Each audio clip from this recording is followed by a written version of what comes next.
जाएगा। जितना सीड मजबूत होगा उतना ही उसको गहरा बोएंगे, ये कंसेप्ट होता है ना। जितना सीड हल्का होता है, जैसे आप कोई नर्सरी तैयार कर रहे हैं, गोभी की नर्सरी या पात गोभी की नर्सरी तैयार करें, तो उसको बहुत हम 2-3 सेंटीमीटर पे ही ऊपर बो देते हैं कि अगर पात गोभी का बीज अगर हम 7-8 सेंटीमीटर चने की तरह डाल देंगे तो वो जो है निकलते निकलते उसे जो है महीना बीत जाएगा, फिर तुम कहोगे कि हमारी नर्सरी नहीं तैयार हुई। तो जितना बीज हल्का है उसको हम ऊपर डालेंगे, जितना बीज मोटा है ना, या जिसमें मटेरियल अधिक है, जिसमें जीवता है, जिसमें बायोलिटी अधिक है, जीवत्वता अधिक है ना, जिसमें बिगर है, वो हम जो है गहराई पर बो देंगे। तो 8 से 10 सेंटीमीटर गहराई पर बोएंगे और इतना जो है इसमें स्पेसिंग हम रखते हैं।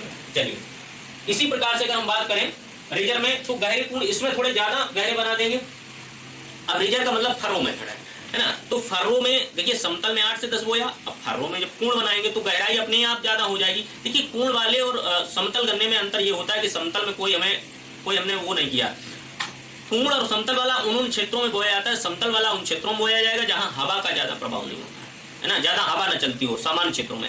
अब जैसे कोस्टल रीजन है, समुद्र तटीय क्षेत्र है किनारे के, जहां पर हवा हमेशा चलती रहती है। अभी इस समय चौटे जो तूफान आ रहा है, अब ये कोस्टल रीजन की क्या दशा, वहां की बात छोड़ दीजिए, वहां गन्ना वन्ना इस समय नहीं हो पाएगा, उखाड़ फेंक दिया होगा गन्ने फन्ने को, क्योंकि इसीलिए अब बुआई करेंगे ना दक्षिण भारत में अधिशाली गन्ना, क्योंकि वो जानते हैं कि अगर हमने जो है अभी अगर की होती बसंतकालीन और शरतकालीन गन्ना कहीं बोया होता उन्होंने, और इस समय हमेशा हवाएं तेज चलती हैं कोस्टल रीजन में, तो क्या स्थिति होती, गन्ना फन्ना उनका सब पड़ा मिलता दूर अगर वो भी देते, क्योंकि 160-170 किलोमीटर की स्पीड से लगभग हवाएं टकरा रही हैं कोस्टल रीजन से। और वहां पर इसीलिए फरो वाला मेथड भी बहुत जरूरी हो जाता है कि सपोर्ट मिले, हवाएं तेज हैं तो गन्ने को सपोर्ट मिले। अगर समतल बोझ देंगे तुरंत पलट जाएगा, 2 मिनट नहीं। और अपने क्षेत्र में अगर हम नॉर्थ इंडिया की बात करें तो हवाएं इतनी तेज नहीं चलती हैं, लेकिन फिर भी अब अगर इस समय शरतकालीन गन्ना किसी ने लगाया है और इस समय अगर हवाएं इस समय भी तेज चल रही है, किसी क्षेत्र में साइक्लोन देख रहे होंगे आप लोग, इस समय बारिश हो रही है, चक्रवाती तूफान है ये, है ना। चक्रवाती तूफान के कारण ही 3-4 दिन का मौसम ऐसा हो गया जिसमें बारिश की संभावनाएं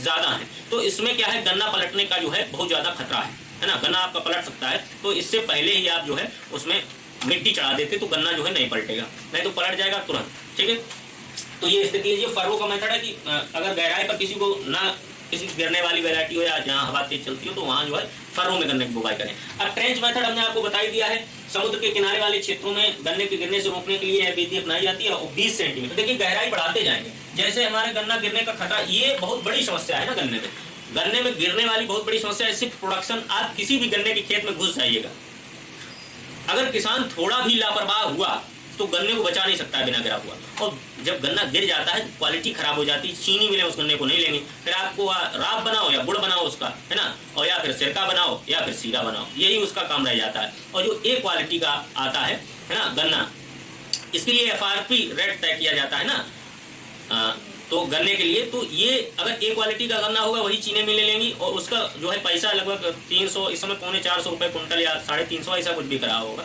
है ना। जिन क्षेत्रों में होता होगा उनको इसका FRP रेट पता होगा गन्ने का। जैसे क्रापों के लिए MSP रेट है तो इसके लिए FRP रेट है। तो ये स्थिति होती है गन्ने की, और इसमें जो 450 का रेट है वो उसी को मिलेगा जिसका गन्ना सीधा होगा, मोटा होगा और जिसमें शुगर की मात्रा अधिक होगी। जिसका गिर गया या टूट गया या मतलब उसका कलर खराब हो गया, उसमें रेड राट लगा हुआ है, वो गन्ना जो है बिल्कुल भी आपका नहीं लिया जाएगा, वो फिर आप खंडसारी उद्योग में ही ले जाएं। और उसका रेट जो है लगभग 200 रुपये कुंटल और वो 375 रुपये। देखिए अंतर, एक गन्ना आपको मिल रहा है 375 रुपये कुंटल, रुपए मिल रहे हैं इसके, और एक गन्ना जो है आपका गिर गया, नुकसान हो गया तो 200 रुपये प्रति कुंटल, है ना। ये खंडसारी उद्योग लेगा और ये आपका चीनी उद्योग लेगा, तो लगभग 150, मोटा 150 रुपए का तो अंतर प्रति कुंटल के हिसाब से पड़ जाता है। उत्पादन क्योंकि ज्यादा होता है, 700 से 800 कुंटल का उत्पादन होता है। अगर 700 कुंटल ही हम अगर रख लें तो 150 रुपए के हिसाब से अगर आपका देखा जाए तो बहुत सारा रुपए का लॉस हो जाएगा।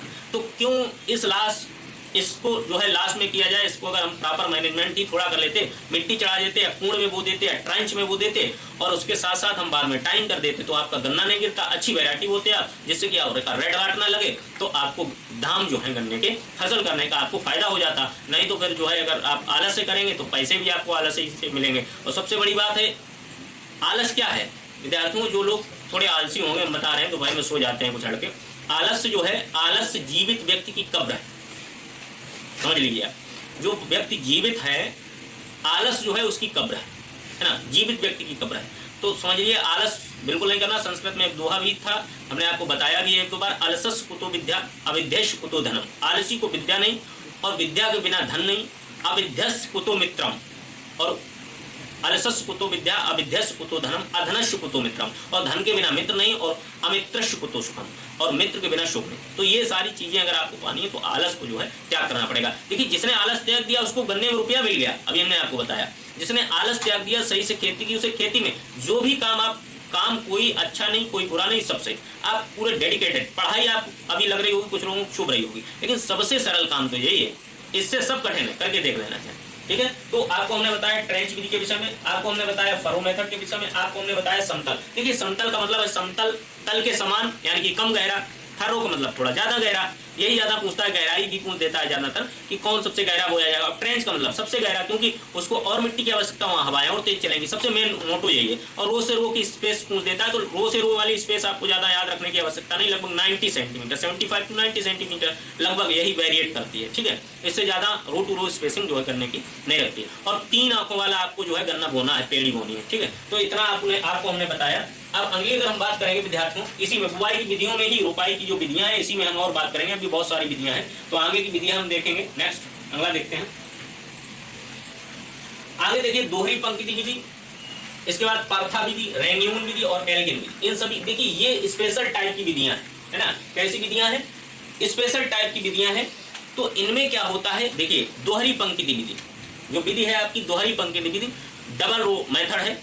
ये IISR से विकसित की गई है, और इसमें उत्पादन जो है, ये एक बहुत बड़ी बात है कि उत्पादन देखिए इसमें जो है 25 से 60% तक बढ़ जाता है। Indian institute of sugar care research ने इसे डेवलप किया है, दोहरी पंक्ति।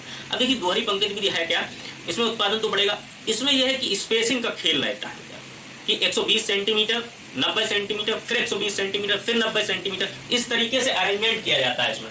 देखिए कभी कभी जो है 90, 60, 90, 30 इस तरीके से रो बोई जा रही है ना, दोहरी पंक्ति। देखिए पंक्ति जो है दोहरी लग रही है ना, कैसी लग रही है ये, सॉरी 60 होगा 30 नहीं। तो एक पंक्ति में इसमें डिस्टेंस जो है, वैसे तो हम 90 रखते थे, 90/90, अब 90/60, फिर 60/90 है ना, फिर 90/30 कर लेंगे। ठीक है, 90/30 ही करेंगे, क्योंकि दोहरी है ना। एक तो अंतर ये हमारा आ गया 30 का, फिर देखिए 60 का अंतर आ गया, 90/30, और फिर इसके बाद 60 का कर देंगे, है ना। तो इस तरीके से जो रो है उनमें थोड़ा चेंजमेंट होता रहता है, जिसके कारण क्या होता है, स्पेस मिलता है गन्ने को, है ना। और स्पेस जब मिलेगा, यानी कि उसमें पंक्तियों की संख्या, स्पेस से जो है, स्पेस से क्या होता है, प्रोडक्शन बढ़ेगा। आपको वही लिखा हुआ है यहाँ पर 25 से 60% तक। कोई फसल जो है बेहरी की जाती है, बेहरी का मतलब दूर दूर की जाती है, तो उसमें उत्पादन ऑटोमेटिकली जो है बढ़ जाता है। अब नेक्स्ट मेथड है इसका पार्था विधि, है ना। तो इसमें सेट्स को देखिए, पार्था का मेथड है कि जो आपका गन्ना लगेगा, जो आपकी पेड़ी, जो गन्ने की टुकड़े लगेंगे, जो मटेरियल है, सेट्स लगेंगे, वो 45 डिग्री एंगल पर लगते हैं। ऐसे जैसे जमीन आपकी है, और इससे इस तरीके से 45 डिग्री का कोण बनाते हुए आपकी सेट्स लगाई जाती हैं। सेट्स जो है आपकी वो 45 डिग्री का एंगल बनाती हुई लगाई जाती है, इस तरीके से, है ना। ऐसे इसी को पार्था मेथड, ये नॉर्थ इंडिया में तो नहीं, साउथ इंडिया में यूज होता है। ठीक है, इस तरीके का गन्ना जो होता है इस तरीके से लगाया जाता है, उसी को पार्था मेथड कहते हैं। ठीक है, ये दिस मेथड, ये इस तरीके का जो मेथड है इसको पार्था मेथड। और जब इसमें सूट्स निकल आते हैं विद्यार्थियों, एक और इसका है, इसमें से जब सूट्स निकल आते हैं तो इसको दबा दिया जाता है मिट्टी में। इसमें से जब जड़ें निकल आती हैं और किल्ला निकल आता है, 45 डिग्री पर पहले लगा देते हैं, फिर इसको इसलिए दबा दिया जाता है, नहीं तो गिर जाएगा गन्ना, है ना। फिर इसके ऊपर आर्दिंग कर दी जाती है, तो ये पार्था मेथड है ना। इसके बाद रेंग्यून मेथड, तो ये अपने यानी इंडोनेशिया में उगाया जाता है। इस प्रकार का मेथड, इस तरीके के मेथड के द्वारा जो है गन्ना उगाया जाता है। और एल्गिन मेथड जो नैनी यूनिवर्सिटी के द्वारा डेवलप किया गया है, ये भी स्पेशल टाइप का ही मेथड है। तो इतना ही आपको याद रखना। वैसे ये लास्ट वालों की कोई आवश्यकता नहीं, आपको बुआई में केवल इतना ही याद रखना है कि हम मोटा मोटा आपको बता दें। आपको याद क्या रखना है, आपको याद ये रखना है कि समतल कितना गहरा होना चाहिए, 8 से 10 सेंटीमीटर। उसके बाद हम दूसरी अगर बात करें कि हम समतल के बाद फरो वाला तो 10 से 15 सेंटीमीटर, ट्रेंच 20 सेंटीमीटर, इनकी सबकी रो टू रो स्पेसिंग लगभग 90 सेंटीमीटर, मोटा मोटा हम बता रहे हैं। उसके बाद अगर हम कहें कि दोहरी पंक्ति विधि किसने डेवलप की, तो IISR ने की, कोई दिक्कत नहीं।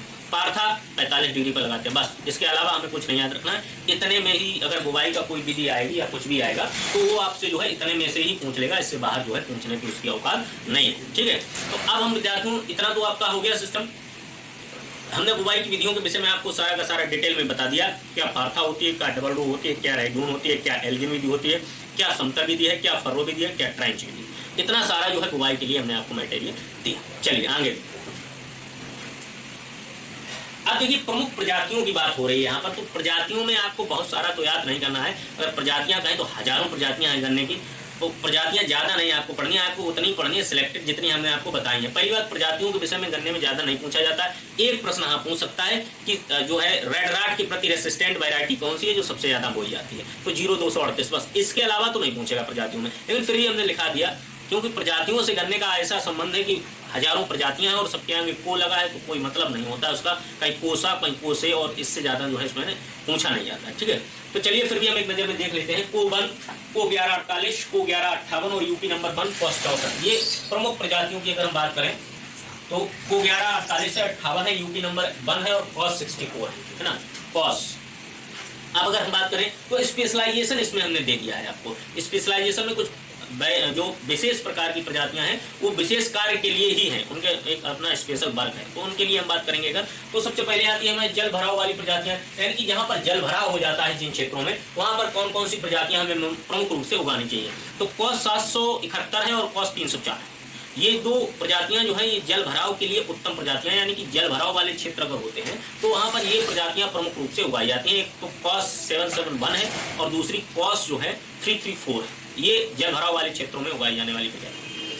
अब इसके बाद हम अगर रैटून पेड़ी के लिए बात करते हैं, पेड़ी के लिए यानी कि रैटून क्रॉप जिसको अगर लेना, किसी को अगर रैटून क्रॉप लेनी है तो रैटून क्रॉप यानी कि पेड़ी वाली फसल लेनी है, तो उसके लिए कॉस 1148 और कॉस 510 है ना, कॉस 1148 और कॉस 510, ये दोनों प्रजातियां जो है आपको को है और कॉस है, ये देख लीजिए आप। तो ये रैटूनिंग के लिए सबसे अच्छी जो होती है वो यही होती है, को 1148 है ना, पेड़ी वाली फसल के लिए।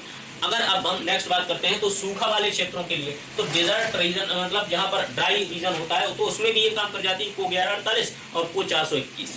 तो ये थोड़ा आपको एक बार देख लेना है मोटा मोटा कि को 1, देखिए प्रमुख वैरायटियों की अगर हम बात करें तो को 1148, 1158 है ना, ये बहुत इंपॉर्टेंट दोनों प्रजातियां हैं। और इसके साथ साथ अगर हम बात करें तो यूपी नंबर 1 और कॉस 64 है ना, ये भी इंपॉर्टेंट है। और सूखा वाले क्षेत्रों के लिए आपको हमने बताई दिया है, जल भराव वाली प्रजातियां बताई दी हैं, रैटूनिंग या पेड़ी के लिए भी बता दी हैं। चलिए आगे देखते हैं। ठीक है,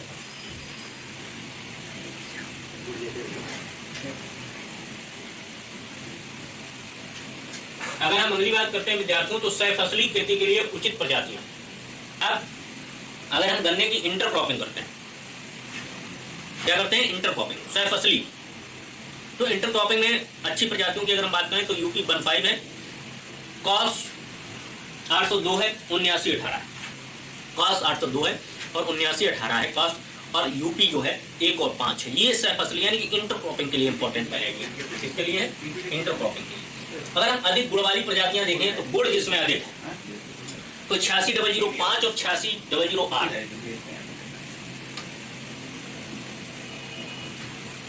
86005, 86008 ये गुड़ बनाने के लिए अच्छी है ना। और गुड़ तो कर समझ लीजिए, गुड़ यथा नाम तथा कर्म, जैसा नाम वैसा ही काम इसका है, गुड़ है। अब गुड़ नहीं ये कभी करेगा, गुड़ का मतलब गुड़, इसीलिए इसका नाम ही रखा गया गुड़। नुकसान नहीं, बहुत ज्यादा फायदे हैं, ठीक है, तो इसीलिए गुड़ रखा गया। तो आधी गुड़ वाली प्रजातियां जो है आपकी, अगर आपको गुड़ खंडसारी में ही अगर आपने पहले से ही सोच लिया है कि गन्ना हमें चीनी मिल में ले ही नहीं जाना है, खंडसारी उद्योग में ही ले जाना है, तो आप 86005 और 86008 को ही बोएं, ये अच्छी प्रजातियां हैं गुड़ के लिए। ठीक है, अगर आपको चीनी मिल में ले जाना है तो फिर उसका जो है, अब देखिए अगला हमने लिखा है पॉइंट, गेंदा सिंह गन्ना प्रजनन और अनुसंधान संस्थान सेवरही कुशीनगर से निकलने वाली प्रजातियों के आगे कोशे लगा होता है, ये इंपॉर्टेंट पॉइंट है ना। ये जो गेंदा सिंह प्रजनन एवं अनुसंधान संस्थान सेवरही कुशीनगर में है, यहाँ से जो प्रजातियां निकलती हैं उनके नाम के आगे कोशे लगा होता है। चलिए, तो ये आपने देखा होगा कि गुड़ वाली 86005 है, 86008 है, और अगर हम बात करें कि जो सरफसली के लिए है यानी कि इंटरक्रॉप के लिए है तो 802 है और 7918 है ना। चलिए अब आगे देखते हैं, नेक्स्ट हम प्रजातियों की बात करेंगे।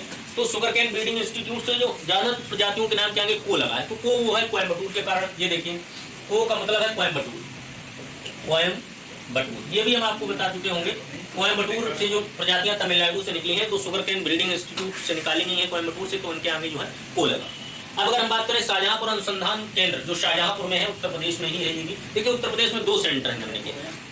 गन्ना प्रजनन, गेंदा सिंह गन्ना प्रजनन और अनुसंधान संस्थान जो है वो आपका सेवराही में है, कुशीनगर में है, और दूसरा आपका जो है गन्ना संस्थान जो है वो शाहजहांपुर में है। तो गन्ना अनुसंधान केंद्र शाहजहांपुर में है। इससे जो निकलने वाली प्रजातियां हैं उनमें कोसा लगा होता है।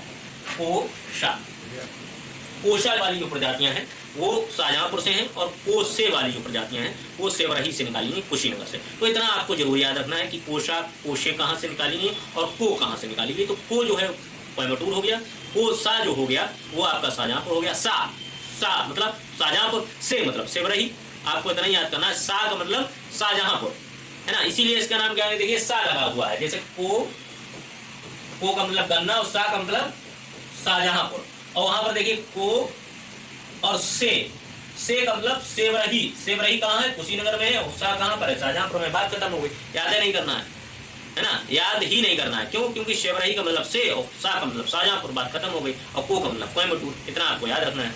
अब इसके बाद बात आती है को 0238, बहुत इंपॉर्टेंट है। को 0238 कोयम्बटूर ने जो निकाली है, लाल सड़न के प्रति प्रतिरोधी है, और लाल सड़न को ही गन्ने का कैंसर कहा जाता है। क्या कहा जाता है? गन्ने का कैंसर। और शहरों में हमने देखा है गन्ना रखा हुआ, पहली बात तो ये जो है वाइल्ड कैन है, स्पॉन्टेनियम है, बिल्कुल लकड़ी कैसा है ना, पतला पतला, फाइबर की मात्रा ज्यादा, तभी उसे 20 बार जो है घुसेड़ते निकालते हैं उसमें मशीन में। और उसमें होता है लाल, उसकी पिथ, गन्ने की पिथ जो होती है लाल, और साथ में हमें रेड राट का जो है वो भी पिला देते हैं, स्पोर।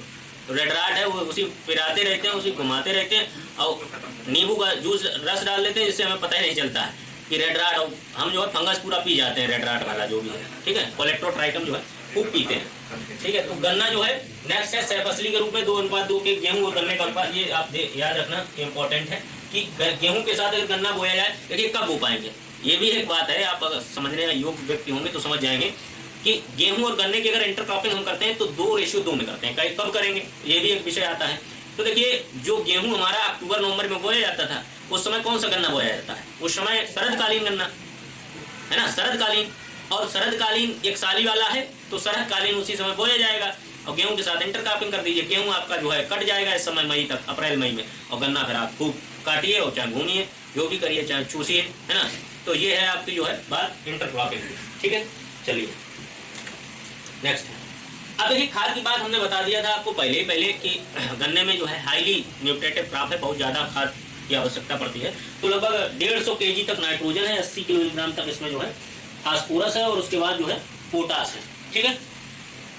तो हाईली न्यूट्रिएटिव क्रॉप है, तो इसके विषय में हमने आपको पहले बता दिया था। लेकिन अगर हमने कहा कि रेटूनिंग क्रॉप लेते हैं, अगर पेड़ी वाली फसल लेते हैं, पेड़ी वाली, तो पेड़ी वाली के लिए 20% एक्स्ट्रा नाइट्रोजन देते हैं। जैसे ये वाली नाइट्रोजन है ना, तो इसमें अगर 20% हम एक्स्ट्रा नाइट्रोजन दे देंगे, अधिक नाइट्रोजन दे देंगे, तो हम क्या करेंगे, इसको पेड़ी वाली फसल इसमें जो है ग्रो कर सकते हैं। पेड़ी वाली में क्या है, उसकी दम निकल जाती है। दम निकलने का मतलब समझे कि एक होता है वायबिलिटी, स्वयं की जीवंतता। जो मेन क्रॉप हम बोल रहे थे उसमें गन्ने की पेड़ी खुद थी, और उसमें जीवंतता थी, वायबिलिटी थी। और इसमें क्या है, वायबिलिटी वो तो है नहीं, है ना। अब दूसरा काट के लगाया गया तो उससे वो स्प्राउट हो गया, लेकिन उसमें मेन वायबिलिटी नहीं। तो उस वायबिलिटी को, ग्रोथ को हम थोड़ा और इंक्रीज करने के लिए क्या करेंगे, 20% अधिक नाइट्रोजन देंगे। और जैसे हमने नाइट्रोजन उसके मुंह पे थपेड़ा मारा तो वो एकदम से बढ़ती हुई आती है ऊपर के लिए। तो ये है ना। अब दूसरी बात आती है कि सामान्य दशाओं में गन्ने में अमोनियम सल्फेट, पहले ही बता दिया था हमने आपको। उर्वरक की बात करेंगे, सामान्य उर्वरकों की बात करें तो अमोनियम सल्फेट डालते हैं गन्ने में, देना चाहिए नाइट्रोजन के लिए। अगर सैलाइन कंडीशन में हमारा गन्ना बोया गया है ना, सैलाइन मृदा में बोया गया है, तो हम इसके लिए यूरिया देते हैं। अगर हमारा गन्ना जो है एसिडिक नेचर में बोया गया है, तो इसके लिए हम जो है कैल्शियम, यानी कि अल्टीमेटली यूरिया क्या करेगा, यूरिया जो है एसिडिक है, फर्टिलाइजर, हम लिए फर्टिलाइजर है ना। और अगर हम सैलाइन में 7 से ऊपर वाले पीएच में 8 में बो रहे हैं, तो हमने पहले बताया था कि आपको कि सॉइल जो है 6.1 से 6.7 पीएच रेंज की होनी चाहिए, है ना। और इतना पीएच करना है 6.1 से 6.7। अगर हमने सैलाइन में वो दिया जिसका पीएच मान अधिक है 7 से, तो उसको हम कम करेंगे। तो कम कैसे करेंगे, हम यूरिया डालेंगे, है ना। तो यूरिया डालेंगे, यूरिया एसिडिक फर्टिलाइजर है, तो वो सैलिनिटी को कम करेगा। इधर अगर हमने एसिडिक मृदा में बो दिया तो भी इसको हम खींच के ले जाएंगे, कैल्शियम अमोनियम नाइट्रेट डाल देंगे, और calcium ammonium nitrate neutral fertiliser होता है, तो ये भी कम वाले जो है ऊसर को, जो एसिडिक है, उसको खींच के 6 के करीबन ले जाएगा, है ना। और अगर सामान्य है तो अमोनियम सल्फेट डाल देंगे। तो ये इसकी हमें जो है न्यूट्रिएंट की अवेलेबिलिटी देना चाहिए। इसमें कोई बहुत बड़ी बात नहीं है, आप समझ लीजिए, बस हो गया काम खत्म इसका, समझिए। और फिर इसको जो है बार बार कभी कभी देखते रहिए जब मन आ जाए, ठीक है, जब इच्छा हो। तुम्हारी इच्छा रब की इच्छा है, तुम जो चाहोगे वही होगा, ठीक है। तो गन्ने में सिंचाई की सबसे उत्तम या क्रिटिकल स्टेज जो होती है वो फॉर्मेटिव स्टेज होती है, यानी कि 60 से 130 दिन के बीच में जो है पानी देना चाहिए गन्ने में। तो ये कभी कभी पूछ दिया जाता है कि गन्ने में पानी कब देना चाहिए, क्रिटिकल स्टेज जैसे गेहूं धान की होती है उसी तरीके से भाई याद कर लेना। ऐसे फॉर्मेटिव स्टेज होती है जो 60 से 130 दिनों के बीच में जो है दी जाती है। चलिए, तो ये फॉर्मेटिव स्टेज जो होती है गन्ने की, ये सबसे क्रिटिकल स्टेज होती है, ठीक है। अब अगली अगर हम बात करते हैं तो गन्ने के पकने पर अत्यधिक तापमान होने पर सुक्रोज, ये भी हम आपको बता चुके हैं, रेटून के लिए भी बता चुके हैं। और पकने के लिए देखिए टेम्परेचर की हमने आपको बताया था पहले कि अगर पकते समय टेम्परेचर अधिक है, पकते समय टेम्परेचर अधिक है तो क्या करेंगे, तो फिर गन्ने में क्या हो जाएगी समस्या, ग्लूकोज की मात्रा बढ़ जाएगी, सुक्रोज कम हो जाएगा। दूसरी बात हमने आपको बताई थी कि पेड़ी जो है 20% नाइट्रोजन दे देंगे। पकाने के लिए पोलारिस या ग्लाइफोसेट का प्रयोग करते हैं। और एक बात बताई थी पकाने के लिए गन्ने को, एक तो बताया था एथ्रेल, एथ्रेल हमने कहा था हार्मोन है, ये केला पकाने में काम आएगा क्योंकि ये कैसा हार्मोन है। और एक होता है एथेकॉन, है ना, ये लिक्विड है और ये जो है गन्ना पकाने में काम आएगा। एक पोलारिस होता है, एक ग्लाइको, ये देखिए ग्लाइकोसाइन, ग्लाइकोसाइन उसे कहते हैं, ग्लाइकोसाइन 5 kg का प्रयोग करते हैं। कभी कभी ऐसी स्थिति होती है कि हमें गन्ना जो है पकने में खैर टाइम लग जाता है। कोई इतने बड़े महाशय हैं जिन्होंने जो है यूरिया ज्यादा दे दी, तो जब यूरिया ज्यादा दे देंगे तो क्या होगा, पकने वाली जो फसल आज पकने वाली 10 दिन और बढ़ जाएगी, क्योंकि उसकी वेजिटेटिव ग्रोथ बढ़ती है यूरिया डालने से, वनस्पतिक वृद्धि अधिक हो जाएगी तो पकेगी नहीं समय से। और हमें गन्ना समय से पकाना, मील भेजना है, तो हम क्या करेंगे, पोलारिस, ग्लाइकोसाइन या फिर एथेफॉन का प्रयोग कर देंगे तो गन्ना हमारा जो है समय से। अब देखिए पकने का क्या होता है, पकने का तो सामान्य तो हम हैंड रिफ्रैक्टोमीटर का प्रयोग करते नहीं, ठीक है। उसमें अगर ब्रिक्स की रीडिंग हम देखेंगे तो 16 से 18 आ जाएगी, तो पक गया गन्ना। अब ये देखिए हैंड रिफ्रैक्टोमीटर कौन लिए घूमेगा, ऐसे अंदाज लगा देते हैं पक गया, चूस के किसान तो चूसे बता देता है पक गया गन्ना के लिए, ठीक है। तो ये बात हो गई जो है। अब अगली बात आती है, आगे देखेंगे हम, आगे हम विद्यार्थियों गन्ने में देखें अंडी गुड़ाई गन्ने से संबंधित है, इसमें कुछ मतलब नहीं है कोई। खरपतवार नियंत्रण करने के लिए या गन्ने के जो है टिलर्स निकलने के लिए या कल्ले निकलने के लिए अंडी गुड़ाई करते हैं। कभी कभी स्थिति ये हो जाती है कि गन्ने में ऊपर पपड़ी जम जाती है, इसका किल्ला बहुत लेट निकलता है ना, किल्ला जो है गन्ने का टिलर्स निकलने में थोड़ी समस्या होती है। तो कभी कभी ऐसा होता है कि गन्ना बोया हमने, बारिश वारिश हल्की फुल्की हो गई तो ऊपर पपड़ी जम गई, है ना, तो पपड़ी जब जम जाएगी तो किल्ला निकलने में समस्या होती, तो ऊपर वाली पपड़ी को हम तोड़ देंगे, है ना। जब तोड़ेंगे तो उसी को अंधी गुड़ाई कह देंगे, बस और कुछ नहीं है इसके अलावा, ठीक है। अब बुवाई और बीज दर, तो बीज दर हमने आपको बुवाई बताई दी थी कि कितना पार्ट करते हैं, जो गन्ने का स्टेम है उसका 1/3 पार्ट जो है ऊपर वाला ले लेते हैं, क्योंकि उसमें ग्लूकोज की मात्रा अधिक होती है। और अगर हम बात करें कि उत्पादन में कितनी पेड़ियां होती हैं, कितना सीड रेट में, तो 35,000 से 40,000 सेट्स जो होती हैं गन्ने की, उनको हम जो है बोनते हैं। और यदि वजन हो तो 75 से 80 कुंटल प्रति हेक्टेयर के हिसाब से, वजन के हिसाब से गन्ने को जो है वो देते हैं। अब अगर हम बात करें कि 35 से 40,000 सेट्स, या तो ये खरीद लो या मर्जी हो तो 75 से 80 कुंटल गन्ना खरीद लो, दोनों में से कोई चीज खरीद लो और जाके बो दो, ठीक है। तो ये बुवाई का मटेरियल हो गया गन्ने का, ठीक है। तो ये भी हमने आपको बता दिया कि कितना कौन सा पार्ट होना चाहिए और कितना कितना होना चाहिए, ठीक है। 35 से 40,000 सेट्स हैं, 35 से 40,000 सेट्स, सेट्स का मतलब है इसमें जो है टुकड़े होने चाहिए, इसके कितने टुकड़े आपके जो है बोए जाएंगे, ठीक है। चलिए, और इनको उपचारित भी करने ना चाहिए, गलाल या एरिडान से लिखा होगा इसमें। गन्ने के टुकड़े को 0.5% घोल या 6% एरिसान की घोल में 5 मिनट डुबाते हैं। ये क्यों करते हैं, देखिए ये इसलिए करते हैं क्योंकि भाई हम जो है प्रोपोगेशन बाय सीड तो है नहीं, बाई सेट्स है या वेजिटेटिव प्रोपोगेशन है, वनस्पतिक प्रवर्धन है।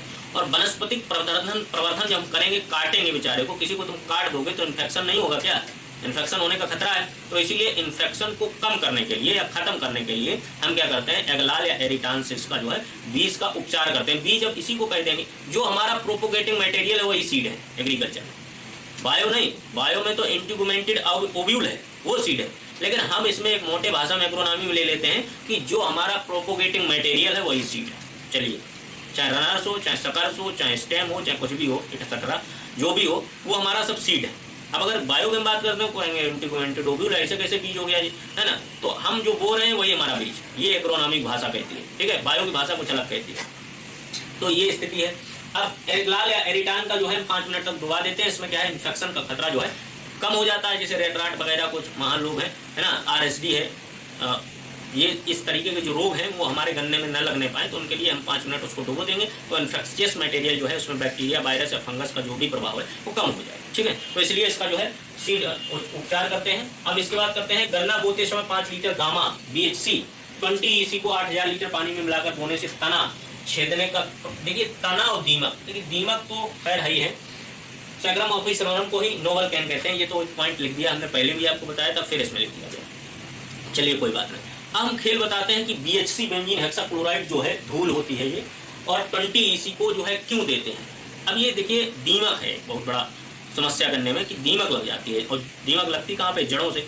ये गेहूं में भी बहुत ज्यादा ओडोंटोडर्मेस होती है, आइसोप्टेराटर का कीड़ा है, और ये गेहूं में बहुत ज्यादा लगता है, और साथ साथ में गन्ने में भी बहुत ज्यादा लगता है, जड़ों में लगता है ना। तो इस कीड़े को अगर हमें नियंत्रित करना है तो पहले से ही, अगर जिन क्षेत्रों में, हम नहीं कह रहे हैं कि सभी क्षेत्रों में हो सकता है दीमक का प्रभाव ना हो, क्योंकि अगर क्ले मृदा है, मोटी मृदा है, तो दीमक का प्रभाव कम रहता है। अगर बलुई मृदा है या हल्की मृदा है, जिन क्षेत्रों में, पहली बात हल्की मृदा में गन्ना होता ही नहीं है, ये भी एक मेन बात है कि हल्की मृदा में कैसे होगा, भाई बालू है, और गन्ने का हमने बताया गिरने की बहुत ज्यादा समस्या है, नेक हवा चली तो पलट जाएगा पूरा गन्ना, है ना। तो मोटी मृदा में होता, मोटी का मतलब दोमट हो या चिकनी दोमट हो, या इस तरीके से दोमट हो अल्टीमेटली, लेकिन फिर भी कभी कभी दोमट वाले क्षेत्रों में भी दीमक पहुंच जाती है। तो दीमक है तो वो खा जाएगी, तो इसके लिए हम क्या करते हैं, पहले से ही खेत में जो है BHC डाल देते हैं, तो BHC के प्रभाव के कारण जो है दीमक हमारे खेत में नहीं आएगी, तो ये वाला नुकसान हमें जो है नहीं देखना पड़ेगा। और दीमक ये समझिए ये भी कर देती है कि तुमने पेड़ी बोई टुकड़ा गन्ने का, और पता चला उसका किल्ला निकल आया, और आधी जो है गन्ना दीमक खा गई,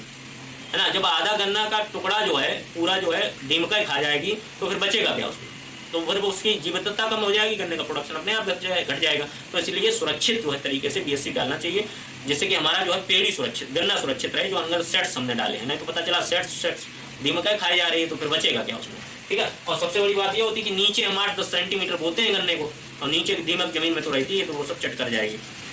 अब इसके बाद खरपतवार नियंत्रण की बात करते हैं विद्यार्थियों गन्ने में। तो देखिए एक कवि थे घाघ, उन्होंने लिखा था, कवि घाघ की हमने आपको बताई थी कहानी की, बहुत बड़े एग्रीकल्चर के साइंटिस्ट समझिए उन्हें, वो कविताओं के रूप में पूरी खेती बता देते थे।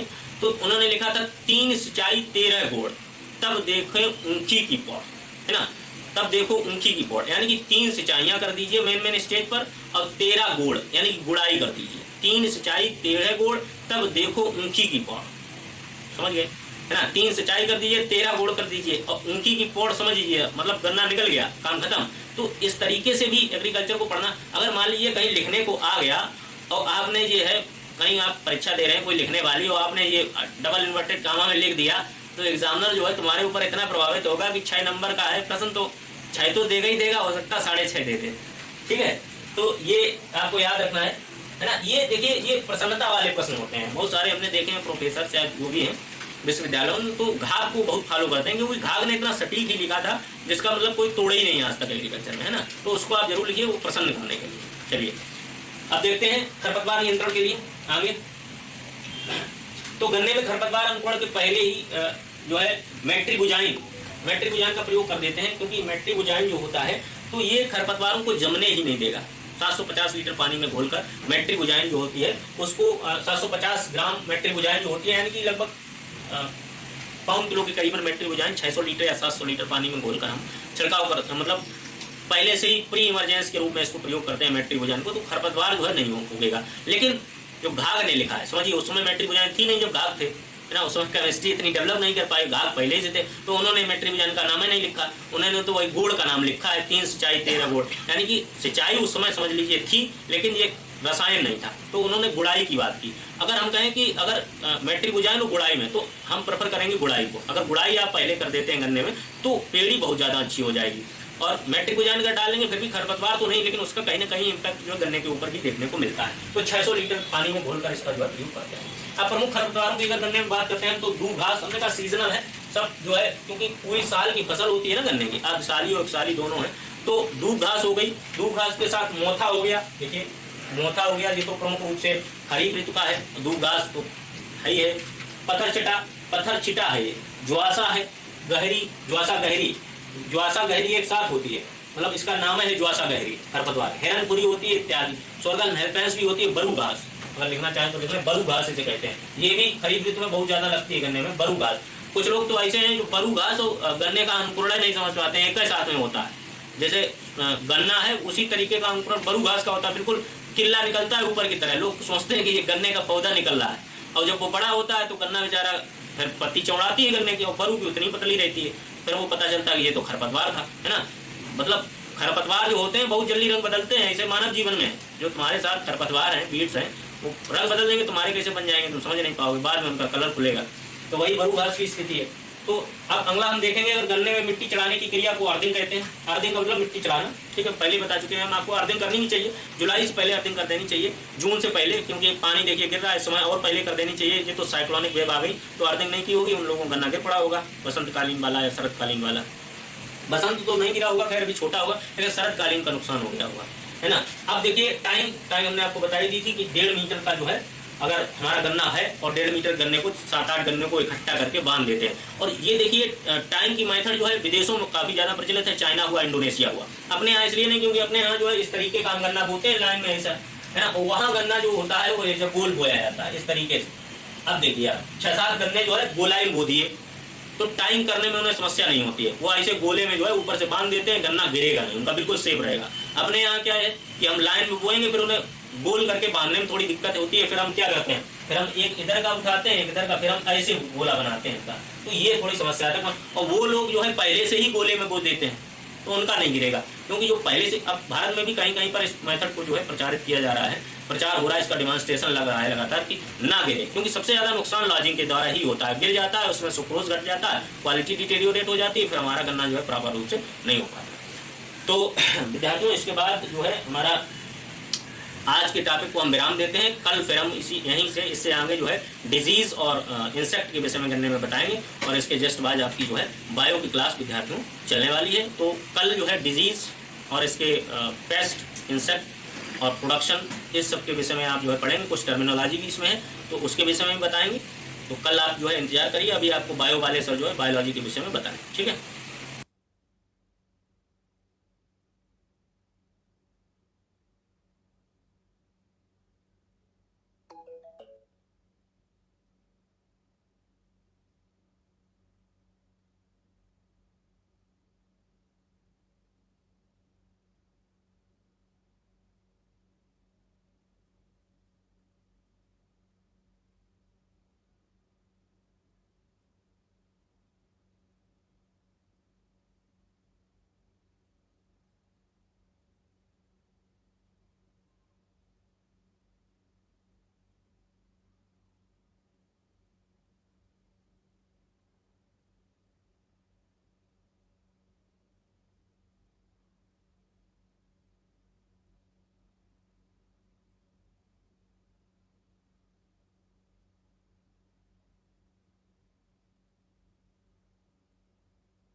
बताइए। चलिए गुड इवनिंग सभी बच्चों को। कल हम लोगों ने बच्चों जेनेटिक्स के कुछ क्वेश्चन किए थे, स्टार्ट हमने किया था, उसमें 3-4 क्वेश्चन हमने आपको बताया था। आइए देखते हैं आज उसी सिलसिले में आगे चलेंगे और देखते हैं क्वेश्चन क्या है। ठीक है भाई, चलिए स्टार्ट करते हैं क्लास। यहाँ लिखा है, ठीक है भाई, देखा मानव कोशिकाओं में कितने जोड़े अलिंग गुणसूत्र पाए जाते हैं, अलिंग सूत्र पाए जाते हैं। इस अलिंग सूत्र को भाई हम लोग बोलते हैं, इस अलिंग सूत्र को यहाँ पे देख लें, अलिंग सूत्र को बच्चों बोला जाता है ऑटोसोम। इसको बोलते हैं ऑटोसोम्स, ऑटोसोम। इसको ऐसे लिख सकते हैं, सेम हिंदी में इसकी सेम है, ऑटोसोम्स। ठीक भाई, इसी को ऑटोसोम बोलते हैं। ऑटोसोम मतलब होता है जिसमें सारी की सारी जो गुणसूत्र नंबर होते हैं बिल्कुल इक्वल हो, बिल्कुल बराबर हो, बिल्कुल समान हो। मतलब ये जो ऑटोसोम होते हैं इनका नंबर कहाँ से कहाँ तक होता है भाई, 1 से लेकर के 22 तक, 1 से लेकर के 22 तक वाले जितने भी क्रोमोसोम होते हैं इनको क्या बोलेंगे भाई, ऑटोसोम बोला जाता है। और इनका जो संख्या कितनी होती है भाई, 22। देखो यहाँ पे लिखा है 22, 23, 24, 46। ठीक है, तो 46 इस वजह से नहीं होगा क्योंकि 23 कर देंगे तो 46 का डबल हो जाएगा। तो यहाँ पे इसका नंबर क्या हो जाएगा भाई, 22 हो जाएगा। कभी कभी 22 ना लिख करके लिख देता भैया 22 जोड़े, मतलब 22 पेयर, 22 पेयर लिख दे या लिख दे 44। टोटल कितना लिख दे, 44। 22 पेयर लिख दे या 44 लिख दे, तो ऐसे भी आ सकते हैं। यहाँ पे देखो 22 लिखा है तो 22 हो जाएगा, या लिख दे 22 पेयर तो भी सही हो जाएगा, या लिख दे 44 तो भी सही हो जाएगा। तो यहाँ पे जो आंसर हो जाएगा आपका वो पहला वाला सही हो जाएगा। ठीक है, फर्स्ट वाला इज करेक्ट। अलिंग पूछा है, अलिंग का मतलब होता है उसे क्या बोलेंगे, ऑटोसोम बोला जाता है भाई। ठीक है, उसे क्या बोलेंगे, ऑटोसोम। तो जहां भी अलिंग लिखा जाएगा उसे बोलेंगे ऑटोसोम। चलिए, तो इसके according answer is first correct. ये बात आपको याद रखना, 1 से लेकर के 22 तक, ये बात आपको ज्यादा जरूरी है। क्रोमोसोम 1 से लेकर के 22 नंबर तक जो होते हैं टोटल, उन्हें बोलते हैं अलिंग सूत्र या ऑटोसोम, ऑटोसोम बोला जाता है। ठीक है भाई, चलिए आगे चलते हैं बच्चों। नेक्स्ट चलते हैं। देखा यहाँ पे, मंगोलियाई मूर्ख किस गुणसूत्र की संख्या बढ़ जाने से पैदा होते हैं, मतलब इसको बोलते हैं मंगोलियन डिसऑर्डर। इसको बोलते हैं मंगोलियन डिसऑर्डर। मंगोलियन डिसऑर्डर क्यों बुलाता है, उसका रीजन ये है कि इनका जो चेहरा होता है, इनका जो चेहरा होता है बिल्कुल बहुत अजीब टाइप का नजर आता है, बिल्कुल बिल्कुल बहुत ही बड़ा बड़ा नजर आता है। ऐसा लगता है कि बिल्कुल मंगोलियन डिसऑर्डर, इसमें ऐसा लगता है कि जो चेहरे जो फेस होते हैं काफी बड़े, बिल्कुल मंगोलो टाइप जैसे हो जाते हैं। ठीक है, इसी में इसको बोलते हैं मंगोलियन डिसऑर्डर। और इसी को भैया हम लोग क्या बोलते हैं, इसी को बोलते हैं डाउन सिंड्रोम। इसी को हम लोग बोलते हैं बच्चों डाउन सिंड्रोम। ये बात आप बहुत अच्छे से समझ लें, इसी को बोलते हैं, इसका नाम होता है डाउन सिंड्रोम। इसके बारे में मैंने आपको बताया था 2-3 क्लास पहले कि डाउन सिंड्रोम क्या होता है, उसमें क्या क्या समस्याएं होती थी, उसमें क्या दिक्कत आती थी, ये बात समझ लें। तो डाउन सिंड्रोम बोले या हम बोले मंगोलियन डिसऑर्डर, आपको पता है जो डाउन सिंड्रोम होता है उसमें ऑटोसोम में जो ऑटोसोमल डिसऑर्डर होता था, उस ऑटोसोम 21वें वाले नंबर पर एक क्रोमोसोम बढ़ जाता था। तो वहां लिखा है मंगोलियाई मूर्ख किस गुणसूत्र की संख्या में बढ़ जाने से होता है, मतलब बढ़ जाने से। तो यहाँ पे लिखा है 46, 13, 14, 21, ये आपका हो जाएगा 21वें नंबर पर। 21वां नंबर कौन सा होता था, ऑटोसोम वाला होता था, ऑटोसोम वाला, जिसको हम लोग बोलते हैं ऑटोसोम्स। ऑटोसोम वाले नंबर पर एक बढ़ जाता था। एक बढ़ने का रीजन क्या होता था भाई, वहां पे क्या हो जाती थी बच्चों, ट्राइसोमी हो जाती थी, ट्राइसोमी हो जाती थी। और इस ट्राइसोमी को हम लोग कैसे लिखते थे, 2n+1 करके लिखा जाता था, 2n+1 करके लिखते थे। तो इसी 21वें वाले गुणसूत्र पर क्रोमोसोम नंबर बढ़ जाता है और उसी बढ़ने की प्रक्रिया को भैया क्या बोलेंगे, मंगोलियाई मूर्ख बोलते हैं, या उसी को हम बोल देते हैं मंगोलियन डिसऑर्डर बोल देते हैं, या हम इसे बोल देते हैं डाउन सिंड्रोम बोल दिया जाता है। तो यहाँ पे आंसर हो जाएगा आपका फोर्थ वाला हो जाएगा। चौथा वाला आंसर आपका हो जाएगा मंगोलियाई मूर्ख, या बोलेंगे मंगोलियन डिसऑर्डर। ठीक है, डाउन सिंड्रोम इसको बोलेंगे। ऑटोसोम में दिक्कत होती है, कौन से वाले पे, 21वें नंबर पर। ऑटोसोम में क्या हो जाता है, नंबर बढ़ जाता है, ट्राइसोमी हो जाती है। और ट्राइसोमी को हम कैसे लिखते हैं, 2n+1 लिखते हैं। और टोटल कितने इसमें क्रोमोसोम हो जाते थे भाई, टोटल हो जाते थे 47। टोटल गुणसूत्र इसमें बढ़ करके हो जाते हैं 47। नॉर्मल पे तो 46 होता है, बढ़ करके हो जाता है 47। ऐसे क्वेश्चन आपके एग्जाम में आएंगे तो आपको कैसे करना है, एक एक क्वेश्चन को बिल्कुल आप आसानी से पढ़िए और आसानी से बिल्कुल क्रैक करिए। ठीक है भाई, आसानी से पढ़िए और आसानी से क्रैक करिए, क्योंकि अब की बार बिल्कुल यूपी कैटेट पार आप लोगों के साथ। बिल्कुल दुआधार पढ़ाई करिए, कोई दिक्कत नहीं, चाहे बारिश हो चाहे कुछ भी हो, किसी भी एंगल से पढ़ाई होती चाहिए। चलो भाई, इतनी बात नोट हो गई, इतनी बात मेंशन है, तो आगे चलते, थोड़ा सा हो गया, हो गया। चलो भाई बच्चों आगे चलते हैं। देखा बच्चों यहाँ पे जेनेटिक्स शब्द का प्रयोग सर्वप्रथम किसने किया था? जेनेटिक्स शब्द का प्रयोग यहाँ लिखा है टर्म, इसको हम लिखेंगे टर्म जेनेटिक्स। टर्म जेनेटिक्स भाई किसने बताया था बच्चों? आपको पता है जो टर्म जेनेटिक्स है उसको बताने वाले जो वैज्ञानिक थे उनका जो नाम है, उनका नाम था बेटसन। क्या नाम है? बेटसन। इनका नाम है बेटसन। भाई इसको हिंदी में भी ऐसे लिखेंगे बेटसन। क्या बोलेंगे बच्चों? बेटसन। तो बेटसन ने सबसे पहली बार टर्म जेनेटिक्स के बारे में बताया था। तो यहाँ पे आंसर हो जाएगा आपका सेकेंड वाला ऑप्शन क्लियर सही हो जाएगा। सेकेंड ऑप्शन क्लियर, ठीक है। चलिए आगे चलते बच्चों। नेक्स्ट लिखा है वाई गुणसूत्र में पाए जाने वाले जीन कहलाता है। बच्चों वाई वाले पे जब प्रेजेंट होगा उसे क्या बोलते थे? उसे क्या बोलते थे बच्चों? होलैंड्रिक। क्या बोलते हैं भाई? होलैंड्रिक। इसी को बोला जाता है होलैंड्रिक जीन के नाम से इसको जाना जाता है। और होलैंड्रिक जीन में क्या होता है बच्चों? जैसे मान लीजिए कोई होलैंड्रिक जीन है, बहुत अच्छे समझ लीजिए, कोई होलैंड्रिक जीन है, कोई होलैंड्रिक जीन है, इसमें क्या होता है? होलैंड्रिक जीन बच्चों ये होता है, जैसे मान लीजिए कोई फादर है, कोई पिता है, कोई फादर है, इनके अंदर का लक्षण भैया किसमें चला जाए? बेटे में। मतलब किसमें चला जाए? सन में चला जाए। सन, और सन मतलब क्या होता है बच्चों? सूरज नहीं होता, सन माने बेटा होता है, तो बेटे में चला जाए। ऐसा लक्षण जो पिता से पुत्र में जाए, इन्हें बोलेंगे पिता, इन्हें बोलेंगे पुत्र। तो कोई ऐसा लक्षण जो पिता से पुत्र में जाता है उसे भैया क्या बोलेंगे? उसे बोलेंगे होलैंड्रिक। उसे बोलेंगे होलैंड्रिक। और होलैंड्रिक जो जीन होता है, गुणसूत्र होता है, वो हमेशा वाई क्रोमोसोम पर पाया जाता है। भाई कौन से क्रोमोसोम बच्चों? वाई वाले पर पाया जाता है, वाई वाले पर पाया जाता है। और आपको पता होगा कि जो वाई वाला होता है, यक्स वाई, वो हमेशा मेल होता है। मेल कोई भी होता है, चाहे पिता हो, चाहे पुत्र हो, चाहे दादा हो, कोई भी हो, वो हमेशा मेल ही होगा। X Y. अगर यक्स है तो हमेशा वो फीमेल होगी। वो चाहे ग्रैंड मदर हो, चाहे मदर हो, चाहे बेटी हो, चाहे कोई भी हो, हमेशा वो फीमेल ही होगी। जो एक्स होगा, हमेशा जो वाई वाला होता है कभी भी फीमेल बॉडी के अंदर नहीं पाया जाता। वाई वाला केवल मेल बॉडी के अंदर पाया जाता है। और हम बता रहे हैं आपको बार बार कि होलैंड्रिक जो जीन होता है वो केवल वाई वाले गुणसूत्र पाया जाता है। वाई वाले गुणसूत्र पाए जाने का मतलब ये होता है कि ऐसा लक्षण जो पिता से पुत्र में जाए, जो पिता से पुत्र में जाए, ठीक है भाई, उसे बोलेंगे होलैंड्रिक। तो बच्चों से क्या बोल देंगे? होलैंड्रिक। और कल मैंने आपको ये भी बताया था कोई ऐसा लक्षण जो माता से पुत्री में जाए, माता से, मदर से डॉटर में जाए, माता से पुत्री में जाए, उसे भाई क्या बोलेंगे? होलोजेनिक बोलते हैं। कल ही मैंने बताया था पिछले वाले टर्न पर, ठीक है। ये सारे पॉइंट बिल्कुल आपको याद होने चाहिए। चलिए नोट कर लें। इसे भैया बोलते हैं होलैंड्रिक जीन। कोई ऐसा लक्षण जो पिता से पुत्र में जाए, फादर से सन में जाए। यहां पे पहला आंसर बिल्कुल सही हो गया, होलैंड्रिक।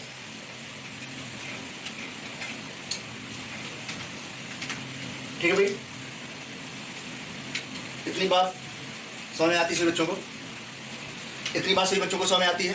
ठीक है, चलिए भाई आगे चलते थोड़ा सा। नेक्स्ट देखा बच्चों, एक पुरुष में कुल गुणसूत्रों की संख्या कितनी होती है? तो सिंपल सी बात है, कुल गुणसूत्रों की संख्या भाई कितनी होगी? आपको पता है 22 पेयर क्या होंगे बच्चों? 22 पेयर क्या होते हैं? ऑटोसोम। 22 पेयर ऑटोसोम होता है, प्लस 1 पेयर होता है बच्चों सेक्स क्रोमोसोम, या हम बोलते हैं उसे एल्लोसोम। एल्लोसोम, दोनों नाम काफी मिलते जुलते हैं, समझ लें। 22 पेयर होते हैं ऑटोसोम, एक जोड़ी होता है एल्लोसोम, और इसी एल्लोसोम को बच्चों बोलते हैं लिंग गुणसूत्र, या इसे बोलते हैं सेक्स क्रोमोसोम। इसे बोलेंगे एक पेयर को एल्लोसोम या हेट्रोसोम, इसी को हेट्रोसोम बोलेंगे, या एल्लोसोम बोलेंगे, या सेक्स क्रोमोसोम बोलेंगे। तो यहाँ पे आप देख सकते हैं लिखा है 22 जोड़े प्लस एक्स वाई, 22 जोड़े प्लस एक्स एक्स, 23 जोड़े प्लस एक्स वाई। बच्चे आप देखिए, एक पुरुष में, यहाँ पुरुष पूछा गया भाई, देख लें यहाँ पे पुरुष पूछा गया मेल के बारे में। और अगर जैसे ही मेल लिखता है, आपके दिमाग में तुरंत आना चाहिए कि मेल को हम कैसे लिखते हैं भाई? 22 जोड़ा हम लिखेंगे भाई। क्या 22 जोड़े कोई भी मेल और फीमेल दोनों के बराबर होते हैं, केवल एक जोड़ा ऐसा होता है जो अलग होता है भाई। कौन सा वाला? X Y. तो जो एक्स वाई होगा ये किसको बता देगा भाई? ये मेल को बताएगा। 22 जोड़े एक्स वाई। बच्चों से गलतियां कहाँ होती हैं? वो धुआंधार क्वेश्चन पढ़ लेते हैं, बिल्कुल एक लाइन में क्वेश्चन पढ़ के खत्म कर लिया, आंसर तुरंत लगा दिया, 23 जोड़े, तुरंत आंसर उन्होंने लगा दिया, 23 जोड़े, काम खत्म हो गया। एक क्वेश्चन गलत हो गया, सिंपल क्वेश्चन गलत हो गया। गलती से भी गलतियां ना हो जाए। लिखा है एक पुरुष में, पहले लाइन लिखा है एक पुरुष में, अगर यहाँ पे कर दे एक महिला में या एक स्त्री में, तो तुरंत आंसर चेंज हो जाएगा। मतलब लिखा है एक पुरुष में, तो पुरुष का मतलब क्या हो गया भाई? X Y. तो देखिए भाई आंसर क्या हो जाएगा? पहला हो जाएगा 22 जोड़े प्लस एक्स वाई, आंसर हो जाएगा। This is most important. ये सब छोटी छोटी गलतियां हैं जहां पे आपको सुधारना है। यूपी कैटेट कोई बहुत बड़ा एग्जाम नहीं है, स्टेट लेवल का एग्जाम है, बिल्कुल छोटा मोटा एग्जाम है। अगर आप थोड़ा सा दिमाग लगा के करेंगे तो बहुत अच्छी कंडीशन, आपकी बहुत अच्छी रैंक आएगी। ठीक है भाई, बहुत ज़्यादा केवल हुआ है और कुछ नहीं है, इसमें कोई दम नहीं है, बहुत छोटा सा एग्जाम है, आराम से पढ़िए, बिल्कुल आराम से होगा। ठीक है, तो देखिए भाई यहाँ पुरुष हो गया, अगर हम पुरुष की जगह यहाँ पे स्त्री कर दें, अगर स्त्री कर देंगे तो आंसर चेंज हो जाएगा।